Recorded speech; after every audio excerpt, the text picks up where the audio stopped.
তোমরা কি ম্যানিফেস্টেশনে বিশ্বাস করো? আমি করি। তার আগে তোমাদেরকে একটা জিনিস বলি, আমার ম্যাক্সিমাম ভিডিওস এই বার্লিন টিভি টাওয়ারকে ব্যাকগ্রাউন্ডে রেখে প্রচুর ভিডিওস আমি দিয়েছি। তার একটা কারণ আছে।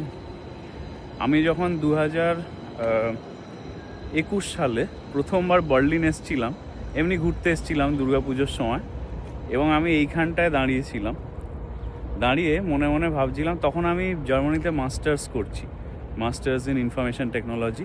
আমার 8 বছরের চাকরি ইন্ডিয়াতে, 8.5 বছরের এক্সপিরিয়েন্স ছিল, ছেড়ে জার্মানি এসেছি এবং বার্লিন ঘুরতে এসেছিলাম। তার কারণ বার্লিনটা ক্যাপিটাল সিটি। ঘুরতে এসে আমার এই শহরটা এত ভালো লেগেছিল, আর আমি তখন একটা ছোট্ট শহরে, লেমগো বলে একটা ছোট্ট শহরে, গ্রাম বলা যায়, সেখানে থাকতাম।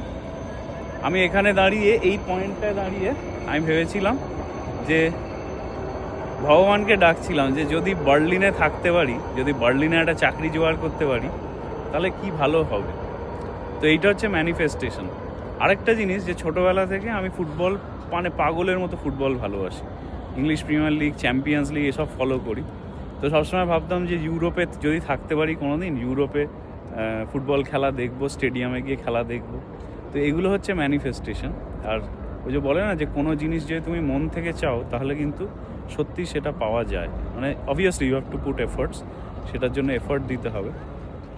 তো সেই জন্য যখনই আমি এই জায়গাটা আসি, আমার পার্টিকুলারলি ওই ম্যানিফেস্টেশনটা মনে পড়ে যায় যে সত্যি যদি মন থেকে কিছু চাও আর যদি সেটার জন্য এফোর্ট দাও, তাহলে সেটা হয়।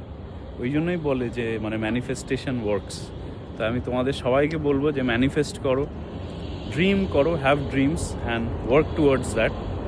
ডেফিনেটলি হবে। Dream on and work towards that.